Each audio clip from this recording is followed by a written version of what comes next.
So his own sheriff, who's a good man, by the way, said 2 days ago or 3 days ago that we could not have done this without the military. They were going to take over this whole, they couldn't have done it. Now today they got him to change his tune. He said, oh, I think we could have handled it. You know, it's so sad. He was so honest. I was using his quote all over the place, and they got him to change. But he knows.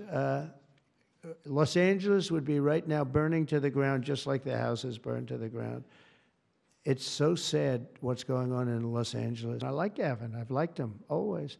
He said I never called him. You know, they asked him a question on Fox, I guess. I never spoke to him. He doesn't remember the call. He doesn't remember. I never spoke. And then I produced a phone call. I had it. It took me about 2 minutes. I said, well, here's the call. It lasted 16 minutes and 4 seconds. And it was at 12:30 in the evening. I actually made a call, didn't pick up. I called him a second time, and he picked up. And I told him, I said, you have to get your ass in gear because you're going to have a problem there.